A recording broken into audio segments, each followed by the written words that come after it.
നടന്നത് ഓർക്കുകയാണ്. ആ സമയത്ത് പലപ്പോഴും വന്ന് സംബന്ധിച്ചിരുന്നു ആ സമ്മേളനങ്ങളിൽ. ഏതായാലും ഇപ്പോൾ അത് വീണ്ടും ആരംഭിച്ചത് വളരെ വളരെ സന്തോഷം. പക്ഷെ ഇത് സമൂഹത്തിലേക്ക് ഇറങ്ങണം. സമൂഹത്തെ വേണ്ടും വിധത്തിൽ ഒരുമിപ്പിക്കും വിധമായിരിക്കണം.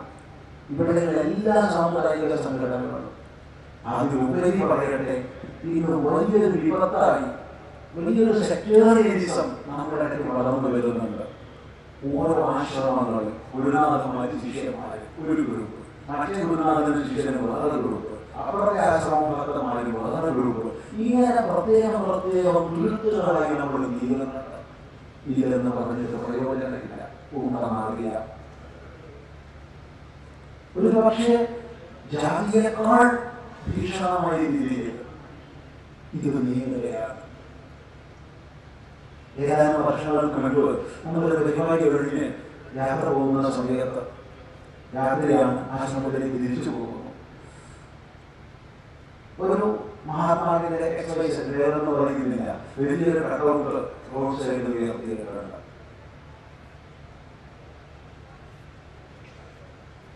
അതിന് മുൻപ്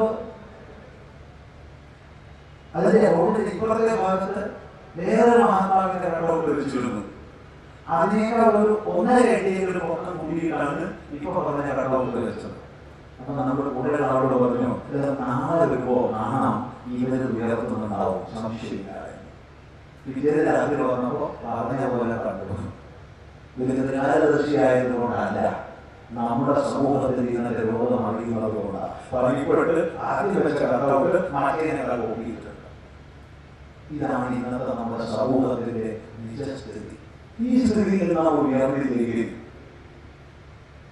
ഹിന്ദു എന്നുള്ള, സനാതന ധർമ്മം എന്നുള്ള, വൈദിക ധർമ്മം എന്നുള്ള കാഴ്ചപ്പാടിൽ ഒരുമിപ്പിക്കാനും നമുക്ക് സാധിക്കുന്നില്ലെങ്കിൽ അപകടകരമായ അവസ്ഥ നമ്മുടെ മുമ്പിൽ വരണം. എല്ലാ അർത്ഥത്തിലും ഭാവത്തിലും നമ്മൾ ഉയരണം.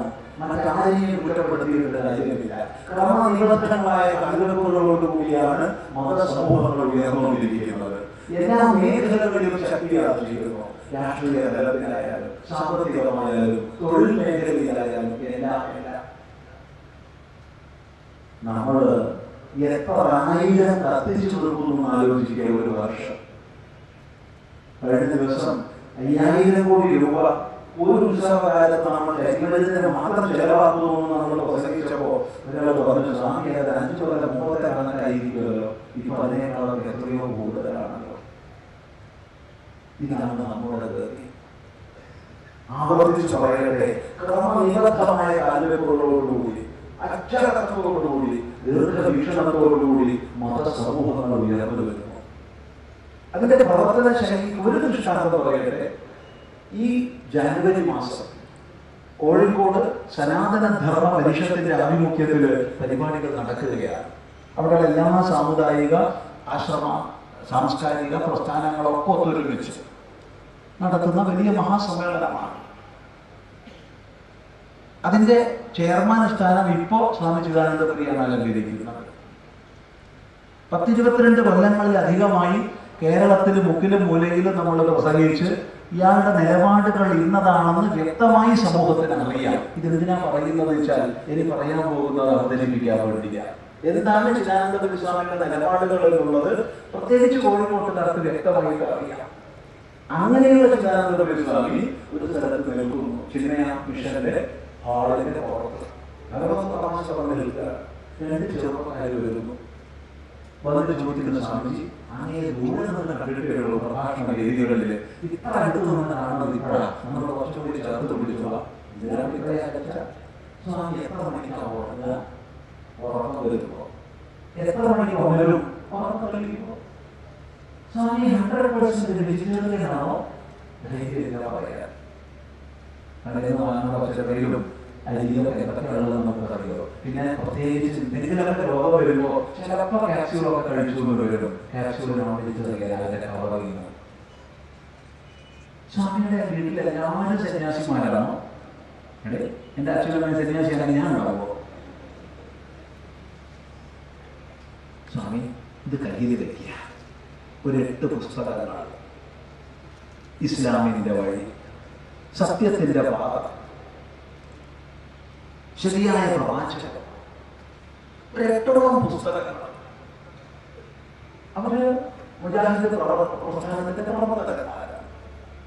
ഇവിടെ സൂചിപ്പിക്കുന്നത് ഇത്ര വ്യക്തമായി ഇന്നാളുടെ നിലപാടുകൾ ഇന്നതാണെന്നും അതിനുശേഷവും സമീപിക്കാനും ഞങ്ങളുടെ മതത്തിന്റെ സന്ദേശം ഒന്ന് വായിച്ച് പഠിക്കൂ, കൈവശം വെക്കൂ, ഇതിലൊക്കെ പുസ്തകമോ ഞങ്ങളുടെ പുസ്തകം ഇരിക്കട്ടെ എന്നൊരു കാഴ്ചപ്പാടോടുകൂടി ഗ്രന്ഥങ്ങൾ എട്ടാം വരുന്നത് നല്ല ചൂടുള്ള 18, 19, 20 വയസ്സുള്ള ചെറുപ്പക്കാരാണ്. ഇത് ചെറിയൊരു വിഷയമല്ല. കഴിഞ്ഞ ദിവസം ഒരു ഹൈന്ദവ പ്രസ്ഥാനത്തിന്റെ പ്രവർത്തകൻ ഒരു സന്ദർഭത്തെ സൂചിപ്പിച്ചു. അദ്ദേഹം നേരിട്ട് കണ്ട ഒരു സന്ദർഭം നമ്മളോട് വ്യക്തിപരമായി സംസാരിച്ചതാണ്. കോട്ടയം ബസ് സ്റ്റാൻഡിൽ ഒരു കണ്ണു കാണാത്ത ആളിരുന്ന് പാട്ട് പാടുന്നു. രാധവൻ പ്രേമത്തോടാണോ, കൃഷ്ണ ഞാൻ പാടും ഗീതത്തോടാണോ, പിന്നെ ശബരിമലയിൽ തങ്ക സൂര്യോദയം, ഇതൊക്കെയാണ്. അയാളുടെ മുമ്പിലുള്ള തട്ടിൽ 50 പൈസയോ ഇന്ന് മാർക്കറ്റിൽ ഇല്ലാത്ത 25 പൈസയോ ഒക്കെ ആയിരിക്കാം തുട്ടുകൾ വീഴുന്നു. ആരും കേട്ടുനിൽക്കുന്നില്ല. അദ്ദേഹം ആത്മസംതൃപ്തിയോടുകൂടി പാടുന്നു. ആ സമയത്ത് ചെറുപ്പക്കാരൻ മുന്നോട്ട് വരുന്നു. ഒരു 100 രൂപയുടെ നോട്ട് അയാളുടെ കയ്യിൽ കൊടുക്കുന്നു. നിങ്ങൾ അല്ലാഹുവിന്റെ ഒരു കീർത്തനം പാടൂ. ഉടനെ അദ്ദേഹം പാടി ഇത് പാടി ഒരു കണ്ണികളെ പാടുമ്പോഴത്തേക്ക് അദ്ദേഹത്തിന് ചുറ്റും വലിയൊരു പുരുഷാരം. ഈ പാട്ട് കഴിയുന്നത് അദ്ദേഹത്തിന്റെ തട്ടിൽ മുഴുവൻ കാശ്. അദ്ദേഹം സന്തോഷമായി തിരിച്ചു പോകുന്നു. ഇത് നിസ്സാരമായ ഒരു വിഷയമാണ്. ഇത്ര നമ്മൾ ചീപ്പാക്കണമെന്നാണോ സ്വാമി പ്രസംഗിക്കണമെന്ന് ചിലപ്പോൾ ചിലരെങ്കിലും ചിന്തിച്ചേക്കാം. അല്ല, ഇവിടെ കാണുന്ന ഒരു മതവീക്ഷ, ഇവിടെ കാണിക്കുന്ന അവനാഥന്റെ ആചരണത്തോടുള്ള ആദരവ്, അതിനെ സമൂഹത്തിൽ സംസ്ഥാപിച്ച് കാണാനുള്ള ത്വര, ഈ ത്വരയുടെ ഒരു പങ്കെങ്കിലും ഹൈന്ദവ സമാജത്തിൽ എത്തിക്കാൻ കഴിഞ്ഞാൽ ആരെയും ആക്രമിക്കാനല്ല, മറിച്ച് നമ്മെ നിലനിർത്താൻ, ഈ രാഷ്ട്രത്തെ നിലനിർത്താൻ പോരാ, തദ്വാര വിശ്വമാനവികത എന്തെന്ന് കാണിക്കാൻ. ഈ സന്ദർഭത്തിൽ ഓർമ്മിക്കുന്നത് പരമപൂജനീയ ചിന്മയാനന്ദ സ്വാമികൾ വളരെ ശക്തമായി ഹിന്ദു വോട്ട് ബാങ്കിനെ കുറിച്ച് പ്രസംഗിച്ചുകൊണ്ടിരുന്ന കാലഘട്ടം ഓർക്കുക. ശക്തമായി ഹിന്ദു വോട്ട് ബാങ്കിന്റെ ആശയം മുന്നോട്ട് വെച്ച് ആ വിഷയമൊക്കെ സ്വാമി ശക്തമായി പ്രസംഗിച്ചുകൊണ്ടിരുന്ന കാലഘട്ടം. വേദിയിൽ നിന്ന് പുറത്തു വന്നപ്പോ പത്രപ്രവർത്തകർ വളഞ്ഞു. ലോക സമസ്ത സുഖിനോ ഭവന്തു എന്ന് സ്വാമി പറയുന്നുവല്ലോ. അതെ, ലോക സമസ്ത സുഖിനോ ഭവന്തു എന്ന് പറയുന്ന സ്വാമിക്ക് എങ്ങനെ ഹിന്ദു വോട്ട് ബാങ്കിനെ കുറിച്ച് പ്രസംഗിക്കുമോ, ഹിന്ദു വോട്ട് ബാങ്കിനെ കുറിച്ച് പറയാൻ എന്തുകൊണ്ടോ ലോക സമസ്ത സുഖിനോ ഭവന്തു എന്ന് പറയുന്ന ആരെങ്കിലും ഇവിടെ ശേഷിക്കല്ലേ? അതില്ല, വേറൊന്നിനല്ല, അത് മാത്രമാണ്. ആ ദീർഘവീക്ഷണം നമ്മൾ മനസ്സിലാക്കുക. ഇനിയും നമ്മൾ മനസ്സിലാക്കുന്നില്ലെങ്കിൽ പിന്നെ ദുഃഖിക്കേണ്ടി വരുമെന്ന് അല്ല പറയുക. വരുന്ന തലമുറകൾ നമുക്ക് മാപ്പ് തരില്ല. ഇന്നത്തെ ശേഷിക്കുന്ന അല്പം വരുന്ന ഹിന്ദുക്കൾ പാകിസ്ഥാനിൽ കഴിയുന്നവർ അവരുടെ പൂർവികന്മാരെ ചെയ്ത അപരാധത്തെ ഓർമ്മിച്ച് ശ്രമിക്കുന്ന പോലെ വേലിലെണ്ണാവുന്ന കുടുംബങ്ങളിൽ കാശ്മീരിൽ ശേഷിച്ചവർ ഹിന്ദുക്കൾ അവരുടെ പൂർവികന്മാരെ ശ്രമിക്കുന്ന പോലെ യാതൊരു സംശയവുമില്ല ഈ കേരളത്തിലെ വരുന്ന സമൂഹം തലമുറകൾ നമ്മെ ശപിക്കും. ഒരുപക്ഷെ ശപിക്കാൻ അവർ ശേഷിച്ചെങ്കിൽ അത്ര ആപത്കരമായ ദിശയിലാണ് ഇന്ന് ഈ സമാജത്തിന്റെ മുന്നോട്ടുള്ള പോക്ക്. നമുക്കറിയാം വീതം വ്യക്തികൾ, അതെ, വിലപേശലുകൾ, മതപരിവർത്തനങ്ങൾ. നോക്കൂ, നമ്മൾ കൊളത്തൂർ അദ്വൈതാശ്രമം കേന്ദ്രമായി പ്രവർത്തിക്കുന്നു. കൊളത്തൂർ അദ്വൈതാശ്രമത്തിൽ മാത്രം ഒരു വർഷം 100 പെൺകുട്ടികളെങ്കിലും കൊണ്ടുവരുന്നുണ്ട്. പ്രേമം എന്ന ഒരുക്കിൽപ്പെട്ട് മതപരിവർത്തന കേന്ദ്രങ്ങളിലേക്ക് എത്തിക്കപ്പെട്ടവർ. പോകുന്ന വഴിക്ക് ചിലപ്പോൾ പിടിച്ചു കൊണ്ടുവരപ്പെടുന്നവർ ഭൂരിഭാഗവും കോടതിയിൽ ഹാജരാക്കിയ ശേഷം 14 ദിവസം അച്ഛൻ്റെ കൂടെ താമസിക്കൂ, അമ്മയുടെ കൂടെ താമസിക്കൂ തുടങ്ങിയ മജിസ്ട്രേറ്റിന്റെ ഉത്തരവിന് ശേഷം കൗൺസിലിംഗ് എന്ന് പറഞ്ഞ് വരുന്നവര് ചുരുങ്ങിയ ഒരു വർഷത്തിൽ 100 പെൺകുട്ടികളെങ്കിലും ഉണ്ട് പുറത്ത് നൽകുന്ന മാത്രം വരുന്നത്. അവനവന്റെ പെൺകുട്ടി വരുമ്പോഴേ അതിന്റെ ക്ലേശം നമുക്ക് അറിയും. നമുക്ക് ചിന്തിക്കാനാവാത്ത രീതികളിലൂടെയാണ് ഇത്തരം പരിവർത്തനങ്ങൾ നടത്തുന്നത്. കണ്ടിട്ട് നമുക്ക് നടിക്കാമോ? കേരള മുഖ്യമന്ത്രി ചോദ്യത്തിന് ഉത്തരമായി അടുത്ത ഈ മാസം നിയമസഭയിൽ വെച്ച കണക്കുകൾ നമ്മൾ വായിച്ചില്ലേ? 3 വർഷത്തിനുള്ളിൽ 2700 ഹിന്ദു പെൺകുട്ടികളാണ് മുസ്ലിം മതത്തിലേക്ക് മാറ്റപ്പെട്ടത്. എത്ര ഹിന്ദു മുസ്ലിമായി എത്ര കൃത്യമായി നടക്കുന്നതല്ല. കാരണം പല രക്ഷിതാക്കളും അച്ഛനമ്മമാരും മനസ്സിൽ വിചാരിച്ചിട്ടുള്ള പരസ്യമാക്കാതിരിക്കും. പക്ഷേ സർക്കാരിന്റെ അടുത്തുള്ള കണക്ക് ഇത്രയുണ്ടെങ്കിൽ എത്രയുണ്ടാകും? ചിന്തിക്കുക. അതിന് വളരെ ശ്രദ്ധേയമായ വാക്യം പത്ര റിപ്പോർട്ടിൽ ഉണ്ടായിരുന്നു. എത്ര പേര് ശ്രദ്ധിച്ചു അറിയില്ല. എത്ര പേര് ക്രിസ്ത്യൻ മതം സ്വീകരിച്ചു എന്നതിനെ കുറിച്ച് വ്യക്തമായ കണക്കുകളില്ല. എന്റെ കാരണം ചോദിച്ചാൽ ആര്യ സമാജത്തിലൂടെ ഹിന്ദുവിലേക്ക് മതം മാറ്റപ്പെടുന്നവരെ സംബന്ധിച്ച് വ്യക്തമായ കണക്കുകൾ അവർ സൂക്ഷിക്കുന്നു. എല്ലാ മാസവും പോലീസ് സൂപ്രണ്ടിന് കൈമാറുന്നു, സർക്കാരിലേക്ക് കണക്കുകൾ വരുന്നു.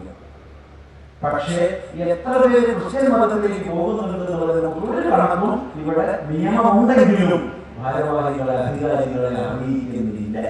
അതുകൊണ്ട് കൃത്യമായ കണക്കില്ല. നാളെ പറയാൻ ചിന്തിക്കുക. നമ്മൾ എത്ര എത്തി നിൽക്കുന്നു എന്നുള്ളതിനെ കുറിച്ച് വിചാരം ചെയ്യാനാണ് ഈ സൂചനകൾ പറയുന്നത്. ഈ പോകാപകടകരമാണ്. അഭിമാനത്തോടും അറിവോടും കൂടിയ സമാജത്തെ വാർത്തെടുക്കാൻ നമുക്ക് കഴിയുന്നില്ലേ? കാരണം നേരത്തെ പറഞ്ഞ പ്രശ്നങ്ങളൊക്കെ തന്നെ അറിവില്ലായ്മയുടെ സൃഷ്ടികളാണ്. ഈ അറിവില്ലായ്മ ഇല്ലാതാക്കേണ്ടത് ഏതെങ്കിലും വളരെയിൽ പോയി പഠിച്ചിട്ടല്ല, മറിച്ച് അമ്മയിൽ നിന്ന് അച്ഛനിൽ നിന്നാണ് നമ്മൾക്ക് ആദ്യം പാഠങ്ങൾ ലഭിക്കേണ്ടത്. അമ്മ അമ്മയാവണം, അച്ഛൻ അച്ഛനാവണം. അമ്മയും അച്ഛനും അവരുടെ കർത്തവ്യങ്ങൾ നിർവഹിക്കുന്ന കുടുംബങ്ങളായി നമ്മുടെ കുടുംബങ്ങൾ തീരണം, മാതൃകാ കുടുംബങ്ങളായി തീരണം. ഇതിലേക്ക് അപകടകരമാണ്. കാരണം നമുക്കറിയാം, ഒരു ഭാഗത്ത് നമ്മൾ ഇതൊക്കെ ഒത്തുചേരുമ്പോഴും മറ്റൊരു ഭാഗത്ത് നമ്മുടെ മക്കള് മദ്യത്തിനും മയക്കുമരുന്നിനും അടിമകളായി അവിടെയും ഇവിടെയും അലയുകയാണ്. ലോകത്തിൽ ഏറ്റവും അത്യാസക്തിയുള്ള പ്രദേശമായി കേരളം തീർന്നു കഴിഞ്ഞു.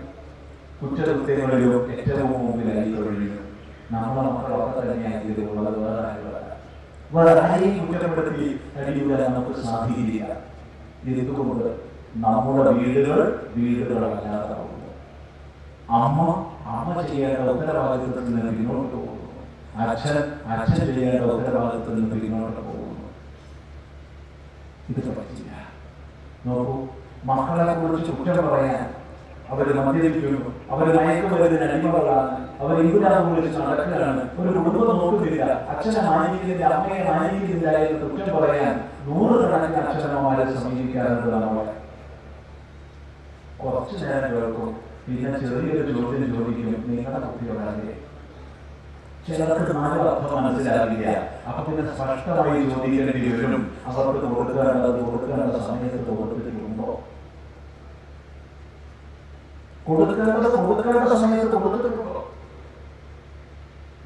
ഏറ്റവും പ്രധാനം അമ്മ ഗർഭിണിയായിരിക്കുന്ന സമയത്ത് കുഞ്ഞകത്തിരിക്കുമ്പോ കൊടുക്കേണ്ടതാണോ കൊടുത്തത്?